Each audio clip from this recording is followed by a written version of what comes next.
अस्सलाम वालेकुम। Discovery of electron. अब देखिए मैक्सिमम दफ़ा ये क्वेश्चन बच्चों से किया जाता है कि अगर आप इलेक्ट्रॉन, देखो एटम जो है ना ये बहुत ही छोटा है, आप इसको आम आंख से तो क्या इलेक्ट्रॉन माइक्रोस्कोप से सही तरीके से नहीं देख सकते, सही है। तो हमारे पास एटम के अंदर इलेक्ट्रॉन्स मौजूद होते हैं, एटम्स में इलेक्ट्रॉन्स मौजूद होते हैं, यहाँ पे इसके इर्द गिर्द रिवॉल्व कर रहे होते हैं। ये तो अब हमें पता है, एग्जैक्ट इन्फॉर्मेशन इसके बारे में है। तो बाद दफ़ा ये सवाल किया जाता है कि अगर आप एटम को सही तरीके से देख नहीं सकते इलेक्ट्रॉन माइक्रोस्कोप को भी यूज़ करके, तो इलेक्ट्रॉन का कैसे पता चला कि एटम के अंदर इलेक्ट्रॉन भी है? सही है। देखो मैं कहता हूँ जी इस कमरे के अंदर 32 बच्चे हैं और मैं बड़ा दूर खड़ा, मुझे कमरा भी नज़र नहीं आ रहा सही तरीके से। अब वो बंदा पूछने वाला हो, वो कहे जी इस कमरे में 32 बच्चे हैं, कहता आपको तो कमरा भी नज़र नहीं आ रहा, आप किस तरह कह सकते हैं कि कमरे में 32 बच्चे हैं? तो यही काम इस तरह एटम के साथ है। एटम इंतहा का छोटा होता है, सही। आप इलेक्ट्रॉन माइक्रोस्कोप यूज़ कर लें, इलेक्ट्रॉन माइक्रोस्कोप की जो मैग्नीफिकेशन पावर होती है ना वो 2 मिलियन यानी कि 2 मिलियन गुना तकरीबन मुख्तलिफ इलेक्ट्रॉन माइक्रोस्कोप की मुख्तलिफ मैग्नीफिकेशन पावर होती है। तो अब 2 मिलियन गुना बड़ा करके दिखा सकती है। अच्छा, कभी मोबाइल का कैमरा यूज़ करो, इसका मैं थोड़ा सा आपको कॉन्सेप्ट दे देता हूँ क्या मतलब है। कभी मोबाइल का कैमरा यूज़ करें तो उसमें जूम आउट का फंक्शन होता है, सही है। अब जब जूम करते हैं ना वहाँ पे लिखा आता है कि या आपने 5x जूम किया है, या आपने 10x जूम किया है, या आपने 15x जूम किया है, या आपने 2.5x जूम किया है, या आपने 2x जूम किया है, वो साथ में लिखा आ रहा होता है। आप कभी मोबाइल का कैमरा लेके किसी जगह पे रख के उसको जूम करना, आप 10x जूम करोगे ना, वो चीज़ इतनी थी ना वो इतनी बड़ी हो जाएगी। अगर मैं किसी चीज़ को 2 मिलियन गुना बड़ा कर दूं, 2 मिलियन गुना, 2 मिलियन का मतलब पता क्या, 2 करोड़। अगर मैं किसी चीज़ को 2 करोड़ गुना बड़ा कर दूं तो खुद सोचें वो चीज़ कितनी बड़ी नज़र आएगी। लेकिन फिर भी हमें एटम नज़र नहीं आ रहा होता, फिर भी एटम नज़र नहीं आ रहा होता क्लियर कट। तो फिर आप किस तरह कह सकते हैं कि जी एटम के अंदर इलेक्ट्रॉन भी है, प्रोटॉन भी है, न्यूट्रॉन भी है? सवाल यहाँ पे आता है, बच्चा वहाँ पे चुप करके कि बस जी साइंसदानों ने कहा, हमने पढ़ा बुक में, हमें पता है इलेक्ट्रॉन है, प्रोटॉन है और न्यूट्रॉन है, बस बात ख़त्म। तो याद रखिए बेशक एटम को हम देख नहीं सकते, लेकिन जो भी चीज़ें हमने मालूम की हैं बच्चे वो एक्सपेरिमेंट करके मालूम की हैं। किस तरह मालूम की हैं? एक्सपेरिमेंट किए हैं, एक्सपेरिमेंट से पता चली है कि ये चीज़ें इस तरह डिस्कवर हुई हैं। तो सबसे पहली बात हमारे पास डिस्कवरी ऑफ इलेक्ट्रॉन है, इसके बाद हम डिस्कवरी ऑफ प्रोटॉन पढ़ेंगे और लास्ट में हमारे पास डिस्कवरी ऑफ न्यूट्रॉन होगा। तो इलेक्ट्रॉन को डिस्कवर करने वाले साइंसदान का नाम था सर विलियम क्रॉक। क्या नाम था? Sir William Crookes discover electron. सबसे पहली बात आपने यही याद रखनी है और ये एमसीक्यू में पास्ट पेपर में आ चुकी है। Sir William Crookes, William Crookes discover electron, discovered electron. Sir William Crookes ने इलेक्ट्रॉन को डिस्कवर किया है। अब किस तरह डिस्कवर किया है ये चीज समझ लीजिएगा, ये काफी ज्यादा इंपॉर्टेंट है। मैक्सिमम दफा पास पेपर में अगर देखा जाए ना तो इसकी डिस्कवरी के मुतालिक भी लॉन्ग क्वेश्चन आ चुका है और ये इंपॉर्टेंट लॉन्ग क्वेश्चन है आपके इस चैप्टर का। फर्स्ट इंपॉर्टेंट लॉन्ग क्वेश्चन यहाँ स्टार्ट हो जाता है। तो मैक्सिमम दफ़ा जो क्वेश्चन आता है ना वो इसकी प्रॉपर्टीज़ हैं, लेकिन इसको भी समझ लीजिएगा डिस्कवरी हुई किस तरह है। सही, सबसे पहली बात वो कहता है कि आपने एक डिस्चार्ज ट्यूब लेनी है। क्या करना है? अब ये डिस्चार्ज ट्यूब क्या है? देखो ये हमारे पास इस तरह की शीशे की बनी हुई एक नाली है, इस तरह की, कहते ये डिस्चार्ज ट्यूब है। ये किसकी बनी हुई है? शीशे की। और इस नाली में ना यहाँ पे एक सुराख रखा होता है और यहां पर लगाया था वैक्यूम पंप, वैक्यूम पंप। ये वाली चीज हमने यहां पे लगा रखी होती है। अब वैक्यूम पंप का याद रखिएगा मकसद क्या होता है। अंदर जो हवा होगी इस नाली के, ये शीशे की बनी होती है, पहले नंबर पे याद रखिए हमारे पास क्या है? डिस्चार्ज ट्यूब है। ये क्या हमारे पास? डिस्चार्ज ट्यूब है। और ये किस चीज की बनी हुई है? शीशे की बनी हुई। मैं डिस्चार्ज ट्यूब की एग्जांपल दे देता हूँ। आपकी नॉर्मल जिंदगी में बहुत सारे डिस्चार्ज ट्यूब है, ज़रूरी नहीं है आपकी डिस्चार्ज ट्यूब की शेप इसी तरह की हो, मुख्तलिफ शेप्स हो सकती हैं डिस्चार्ज ट्यूब की। आपकी नॉर्मल जिंदगी में जो डिस्चार्ज ट्यूब यूज़ की जाती है, कभी घरों में वो ट्यूबलाइट देखिए जो बड़ी सारी हो वाइट कलर की, वो डिस्चार्ज ट्यूब है। वो क्या हमारे पास डिस्चार्ज ट्यूब, इसमें बाहर कोई सुराख नहीं होता, यहाँ पर ये भी बंद होता है। क्या शीशे की बनी होती है, अंदर से खाली होती है, सही। अब हमने क्या किया था, इसमें कुछ अरेंजमेंट करनी पड़ती है, इसके अंदर कुछ ना कुछ लगाना पड़ता है, सही है। तो इलेक्ट्रॉन की डिस्कवरी करने के लिए उसने सबसे पहले डिस्चार्ज ट्यूब को इस्तेमाल किया। अब डिस्चार्ज ट्यूब में ना 2 मेटल की पत्रियां लेके यहां पे लगा दी। क्या किया, मेटल की पत्रियां ली, सही है, मेटल प्लेट्स कह सकते हैं, इनको यहां पे कनेक्ट कर दिया। कनेक्ट करने के बाद इनको जोड़ दिया मैंने बैटरी के साथ। किसके साथ जोड़ा, बैटरी के साथ। ये ले जी, ये हमारे पास आ गई बैटरी, और बैटरी का ये वाला होता है जी पॉजिटिव टर्मिनल, और ये वाला होता है हमारे पास नेगेटिव टर्मिनल। अच्छा, ये जो 2 मेटल की पत्रियां मैंने ली, मैं सपोज करता हूँ लोहे की ले ली है, कॉपर की ले ली है, 2 पत्रियां लेनी है, आपने इसके अंदर लगा देनी है। कहाँ पे लगा देनी है, यहाँ पे लगा दो, और एक यहाँ पे लगा दो। और इनको हम ना केमिस्ट्री की लैंग्वेज में इलेक्ट्रोड्स का नाम दे रहे होते हैं। क्या नाम दे रहे होते हैं, ये वाली चीज़ हमारे पास क्या है, इलेक्ट्रोड्स है। क्या है, इलेक्ट्रोड्स। अब वो इलेक्ट्रोड जो बैटरी के नेगेटिव टर्मिनल से जुड़ा होगा, देखो बैटरी आप देखते हैं ना घर में यूपीएस के साथ लगी होती है, एक साइड पे नेगेटिव लिखा होता है, एक साइड पे पॉजिटिव। आपने बैटरी का वो सिरा जो नेगेटिव टर्मिनल से जोड़ोगे, या मेटल की पतरी जो नेगेटिव टर्मिनल से जोड़ रहे होते हैं, उसको हम नाम देते हैं कैथोड का। क्या नाम देते हैं, यानी कि ये वाली चीज हमारे पास क्या है, कैथोड। ये क्या हमारे पास, कैथोड। और मेटल की वो पतरी जो आपने पॉजिटिव टर्मिनल से जोड़नी है, बैटरी के पॉजिटिव सिरे से जोड़नी है, उसको हम नाम देते हैं एनोड का। क्या नाम दे रहे होते हैं, मतलब कैथोड पर नेगेटिव चार्ज है और एनोड पर पॉजिटिव चार्ज है, ये भी याद रखिएगा, सही है। What is electrode, what is cathode and anode, मतलब हम यहाँ पे ये कह सकते हैं कि इलेक्ट्रोड की 2 टाइप्स होती हैं, सही है। एक होता है कैथोड, एक होते हैं एनोड। कैथोड के ऊपर नेगेटिव चार्ज होता है और एनोड के ऊपर पॉजिटिव चार्ज होता है। एनोड के ऊपर कौन सा चार्ज होता है, पॉजिटिव चार्ज होता है। बस ये सिंपल सी बात पहले नंबर पे याद रख लो। अब इसकी कंस्ट्रक्शन लिखनी है, मतलब ये जो हमने चीज यूज की है, ये किन किन चीजों पे कंसिस्ट कर रही होती है, सही। हेडिंग दे दो कंस्ट्रक्शन की, construction. The operators which is use for discovery of electron is consist of, यानी जो हमने ऑपरेटर्स यूज किया था इलेक्ट्रॉन की डिस्कवरी के लिए, वो किन किन चीजों पर कंसिस्ट करता है, ये चीज हमने यहां पे लिखनी है। द ऑपरेटर्स, वो operators which is used,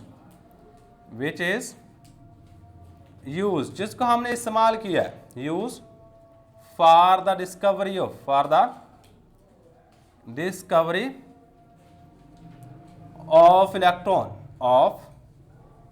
electron is consist of, ये किन किन चीजों पर कंसिस्ट करता है। पहले नंबर पे है हमारे पास अ डिस्चार्ज ट्यूब, एक डिस्चार्ज ट्यूब है जो कि किस चीज की बनी होती है, ग्लास की। A discharge tube made up of glass, जो किस चीज की बनी हुई है, ग्लास की बनी हुई है, पहली चीज है हमारे पास। बच्चे इसके बाद हमारे पास सेकंड नंबर पे जो चीज आती है, ये भी इंपॉर्टेंट है, 2 इलेक्ट्रोड्स। क्या किया है हमने, 2 इलेक्ट्रोड इस्तेमाल किए हुए हैं, 2 metal electrodes, 2 metal electrodes, 2 metal के इलेक्ट्रोड्स हैं, इनमें से एक कैथोड है और एक क्या है हमारे पास, एनोड। वन इज कैथोड, एक कैथोड है विच इज कनेक्टेड, जिसको हमने जोड़ा हुआ है, connected to the negative terminal of battery, to the negative terminal of battery, negative terminal of battery, हमने इसको बैटरी के नेगेटिव टर्मिनल के साथ जोड़ रखा है। And other is, and other जो दूसरा है अदर इज एनोड, और जब आपका दूसरा एनोड है connected to positive terminal of battery, positive terminal of battery, terminal of battery, इसको हम बैटरी के पॉजिटिव टर्मिनल से जोड़ रखा है। सही, ये बात आपने याद रखनी है। दो चीज़ें हमने यहाँ पे यूज़ की हैं अभी तक, एक डिस्चार्ज ट्यूब है, एक इलेक्ट्रोड है। इलेक्ट्रोड दो तरह के हो सकते हैं, कैथोड हो सकता है, एनोड हो सकता है। कैथोड बैटरी के नेगेटिव टर्मिनल से जुड़ा होगा और एनोड बैटरी के पॉजिटिव टर्मिनल से जुड़ा होता है। सही है। तो अब इसके बाद हमारे पास जो नेक्स्ट चीज़ है, a vacuum pump is use to reduce the pressure. Vacuum pump, एक वैक्यूम पंप को यूज कर रहे होते हैं, is use to reduce the pressure को रिड्यूस करने के लिए इस्तेमाल करते हैं प्रेशर इनसाइड, अंदर, इनसाइड द डिस्चार्ज ट्यूब के अंदर हम प्रेशर को रिड्यूस करने के लिए एक वैक्यूम पंप का इस्तेमाल कर रहे होते हैं। यह पड़ा है वैक्यूम पंप। सही है। तो the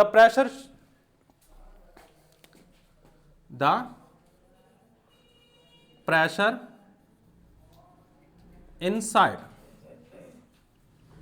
inside the discharge tube should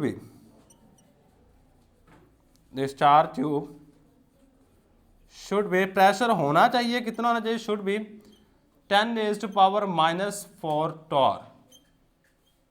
और इसके नीचे अंडरलाइन करके बच्चे इसके ऊपर लिख लीजिएगा, ये एमसीक्यू है।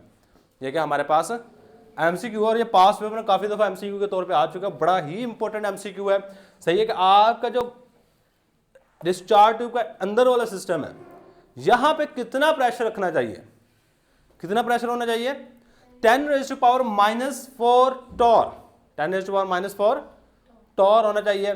सही। और याद रखिए 10⁻⁻⁴ टॉर किसके बराबर है, ये होता है जी 0.0001 टॉर, इस चीज के बराबर है। इस तरह भी ऊपर वाली भी चीज आ सकती है, 10⁻⁻⁴ टॉर भी आ सकता है, 0.0001 टॉर। सही, ये दोनों चीजें आपसे पूछी जा सकती हैं। तो ये था जी हमारे पास। इसके बाद अब बैटरी टू सप्लाई पावर, और लास्ट में हमारे पास एक बैटरी है जिसको हम यूज करते हैं पावर देने के लिए। अब battery is used to supply power देने के लिए हम एक बैटरी का इस्तेमाल कर रहे होते हैं यहाँ पे। तो ये था जी बच्चा हमारे पास कंस्ट्रक्शन। अगर वो बच्चा सारी की सारी चीज़ें नहीं याद कर सकता, वो सिंपल बात है, जो यहाँ पे वर्ड लिखे हुए हैं, ये वाली चीज़ हमारे पास बैटरी है, ये वाली चीज़ हमारे पास क्या है, बैटरी है, वैक्यूम पंप है, एनोड है, कैथोड है और डिस्चार्ज ट्यूब है। सिर्फ नाम लिख दे, इनके क्या क्या फंक्शन है यहाँ पे, वो बेशक मेंशन करे या ना करे, लेकिन एक चीज जो आपने यहाँ पे याद रखनी है वो है जी pressure inside the discharge tube. आपकी जो डिस्चार्ज ट्यूब, जो एक नॉलेज आप जो ग्लास की बनी हुई यूज करते हैं, उसके अंदर प्रेशर कितना होना चाहिए, वो कितना है जी 10⁻⁻⁴। अब ना इसके बाद होता है क्या है, अब इसके बाद हमारे पास नेक्स्ट जो हेडिंग आती है वो है वर्किंग की। क्या आ जाएगी हमारे पास नेक्स्ट हेडिंग, वर्किंग।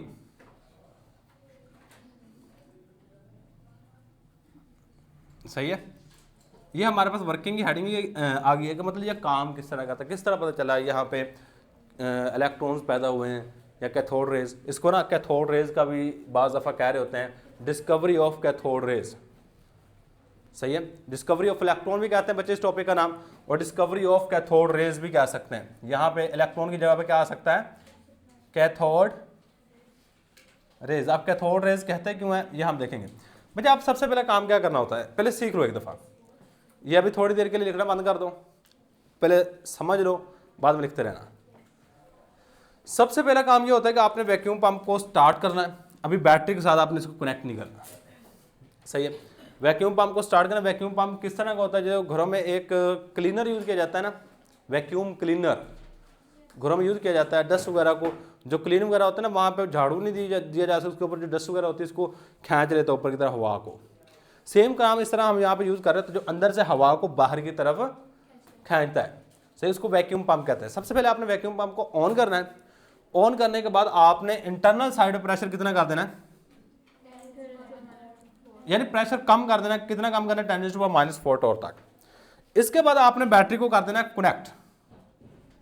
जैसे ही बैटरी को कनेक्ट करते हैं, कनेक्ट करने के बाद आपकी यहां से कुछ रेज पैदा होती हैं, सही, और यहां पे जाके इस तरह कहां से किस साइड से किस साइड की तरफ जा रही हैं, कैथोड से पैदा होती हैं और एनोड की तरफ जा रही होती हैं, और ये बिल्कुल इस तरह सीधे ट्रैवल कर रही होती हैं। और अगर कोई रे जाके पीछे जाकर टकराती है, यहां पे जाकर टकराती है, जैसे ही जिस जगह पे जाकर टकराएगी वहां पे लाइट पैदा होनी शुरू हो जाती है। क्या होता है, जैसे ही अगर ये सपोज करता हूं थोड़ा छोटा बना लूं यहां तक, और ये वाला भी चीज यहां तक बना लूं, अगर कोई चीज पीछे जाकर टकराती है वहां पे क्या चीज पैदा होती है, लाइट। अब वो इस चीज से हैरान हुए कि जी जाकर कौन सी चीज ऐसी टकरा रही है यहां पे जिसकी वजह से लाइट पैदा होनी शुरू हो गई है। वो कहते हैं कोई ना कोई चीज ये वाली चीज पैदा कर रहा है, कैथोड पैदा कर रहा है। जो बैटरी का नेगेटिव टर्मिनल है वो कोई ऐसी चीज पैदा कर रहा है जो हमें नजर नहीं आती है। याद रखिएगा, ये जो रेज है ना, ये नजर नहीं आती। जिस तरह हमारे पास सूरज की रोशनी है, आप सूरज की रोशनी को नहीं देख सकते, सूरज की रोशनी को नहीं देख सकते। हाँ, सूरज की रोशनी की मदद से चीजों को देख सकते हो।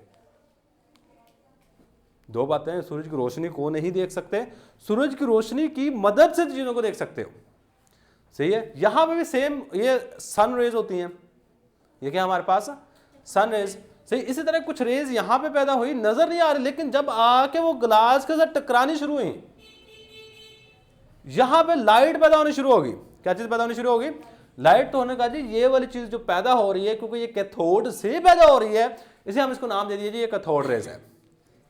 क्या है हमारे पास, कैथोड रेज है, सही। फर्स्ट ऑफ ऑल, पहले नंबर पे अपने क्या करना, first of all pressure is reduced, pressure is reduced inside the discharge tube, inside the discharge tube। Discharge tube के अंदर प्रेशर को रिड्यूस करना है। Apply the electric current, electric current, electric current पैदा आपने अप्लाई करना है। Some rays are produced from cathode and move toward anode. Some rays are produced. Some rays are produced.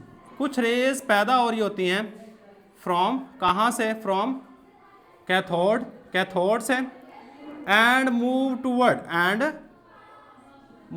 toward, और ये हरकत करती हैं toward anode, which is called cathode rays, which is called, जिसको हम क्या नाम दे रहे थे, which is called cathode rays, जिसको हम कैथोड रेज का नाम दे रहे होते हैं।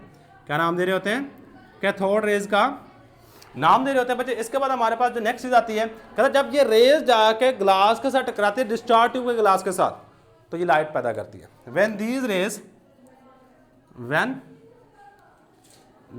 rays, जब ये वाली रेज स्ट्राइक, टकराती हैं, strike with the glass of discharge, with the glass के साथ, glass of discharge tube, then it produce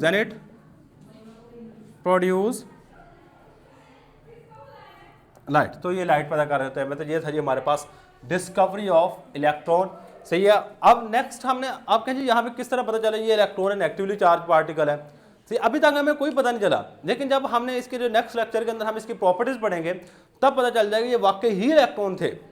अब देखो, आपने ये एक्सपेरिमेंट किया है, आपने देखा नहीं एटम को कि एटम के अंदर क्या चीज़ है। तो ये था जी हमारे पास आज का लेक्चर। अल्लाह हाफिज़।